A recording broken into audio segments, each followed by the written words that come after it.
आइए अब देखें तंत्रिकाओं और उसके कार्यों की जांच कैसे करते हैं। यदि तंत्रिका मोटी हो गई है और उसके क्षेत्र में सुन्नपन या मांसपेशियों की कमजोरी है, तो यह कुष्ठ रोग का निदान के लिए एक सुनिश्चित लक्षण है। आमतौर पर जो तंत्रिकाएं ग्रसित होती हैं, वे इस प्रकार हैं।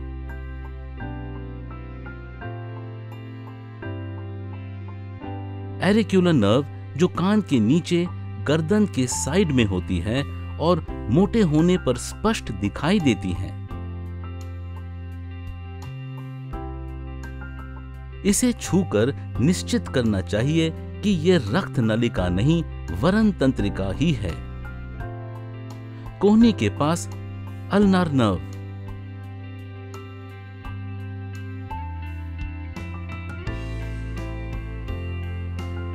कलाई के पास मीडियन नर्व और रेडियल कुटेनियस नर्व है। घुटने के पास पेरेनियल नर्व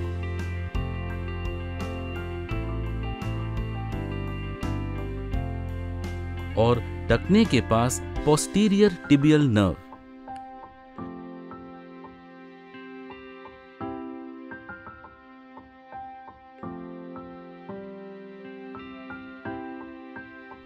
इन सभी तंत्रिकाओं को धीरे से सावधानी से छूकर जांचना चाहिए, बाएं दाएं दोनों तरफ।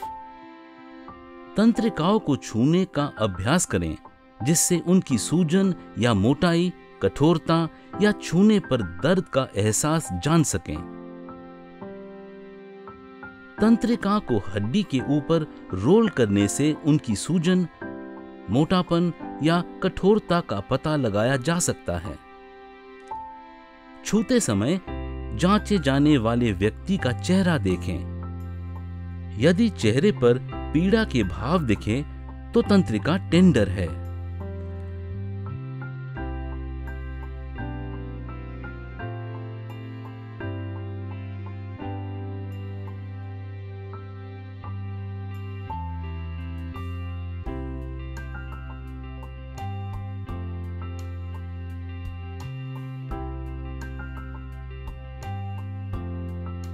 अब इन तंत्रिकाओं के कार्यों का आंकलन भी करें। तंत्रिका के क्षेत्र में त्वचा पर संवेदना की जांच और मांसपेशियों की जांच द्वारा तंत्रिका के कार्य की क्षति का अनुमान लगाया जा सकता है। हाथ या पैर में संवेदना की जांच के लिए बॉल पेन का उपयोग करें।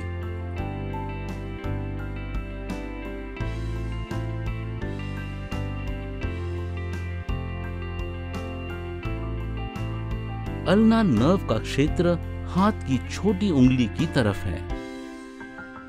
अंगूठा, तर्जनी और मध्यम उंगली मीडियम नर्व के क्षेत्र में आती है।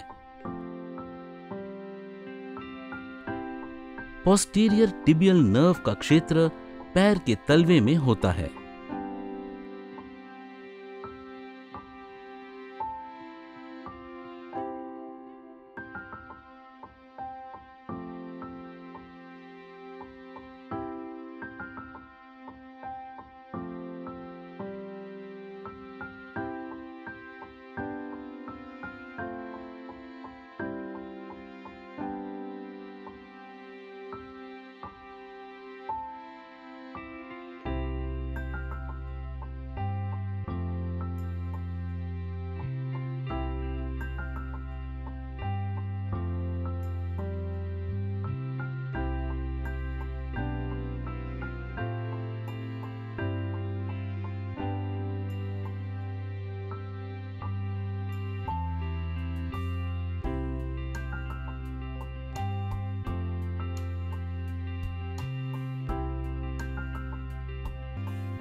अब कम से कम 3 तंत्रिकाओं द्वारा संचालित मांसपेशियों की जांच करें।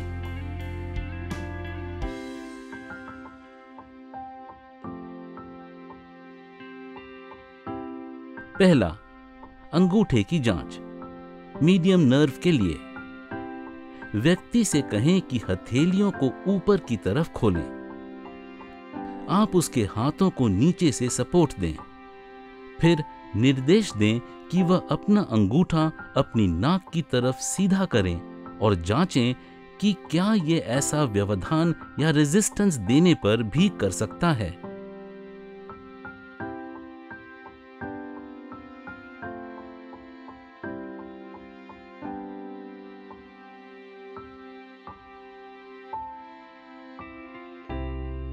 दूसरा, छोटी उंगली की जांच। अल्ना नर्व के लिए व्यक्ति को दोनों हथेलियों को सीधा ऊपर की तरफ खोलकर रखने को कहें। उसके हाथों को नीचे से सहारा या सपोर्ट दें और छोटी उंगली को खोलने के लिए दूसरी उंगलियों से दूर करने के लिए कहें। रेजिस्टेंस देने पर भी उंगली का मूवमेंट कितना है, इसका आंकलन करें।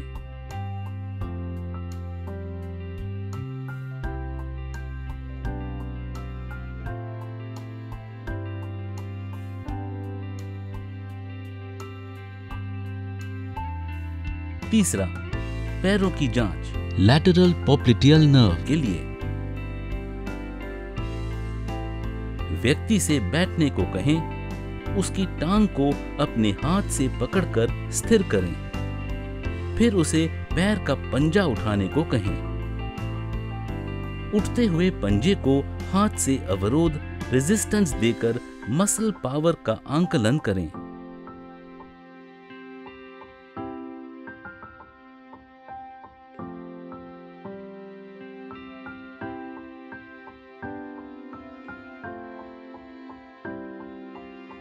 जांच के बाद मांसपेशियों की स्ट्रेंथ या शक्तियों को एस या सशक्त, डब्ल्यू या कमजोर या पी या लकवग्रस्त के रूप में रिकॉर्ड करें।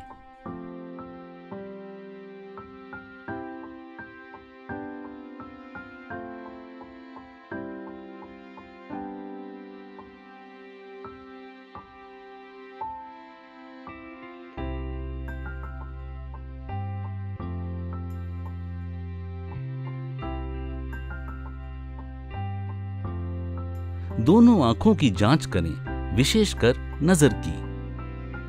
6 मीटर की दूरी से उसे दिखाई गई उंगलियां गिनने को कहें। ऐसा वे एक आंख बंद करके बताएं। बाएं दाएं आंख की जांच अलग से करके देखें कि कहीं नजर या दृष्टि कम तो नहीं हो गई है। अंधत्व ग्रेड 2 की अक्षमता को इंगित करता है। ध्यान से देखें, आंख में कहीं लालिमा तो नहीं है।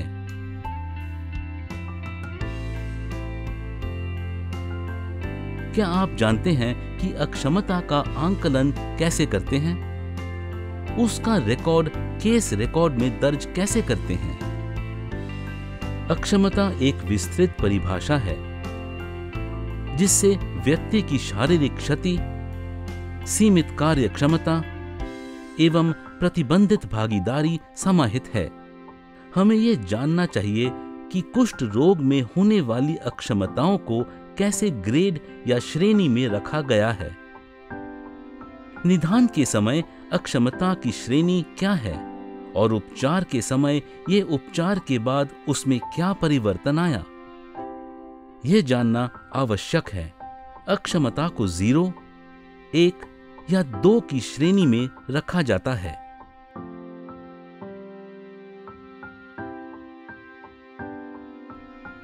हर आंख, हाथ व पैर को अक्षमता की ग्रेड दी जाती है। इन 6 ग्रेड्स में जो सबसे अधिक है वही व्यक्ति का अक्षमता ग्रेड होती है।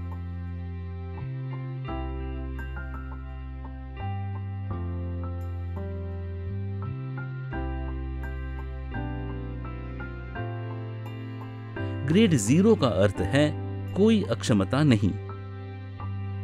ग्रेड 1 का तात्पर्य है कि हाथ या पैर की संवेदनहीनता है मुख्य तंत्रिका की क्षति के कारण।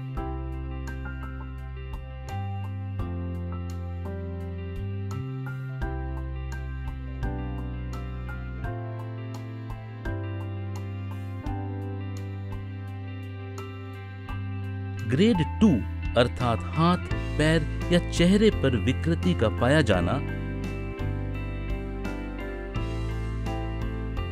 आंखों की पलकों का पूरी तरह बंद न हो पाना, आंखों में लालिमा रहना या दृष्टि में कमी होना ग्रेड 2 में आते हैं। हाथ या पैर में घाव, पैर का लकवा, उंगलियों का टेढ़ापन ग्रेड 2 है।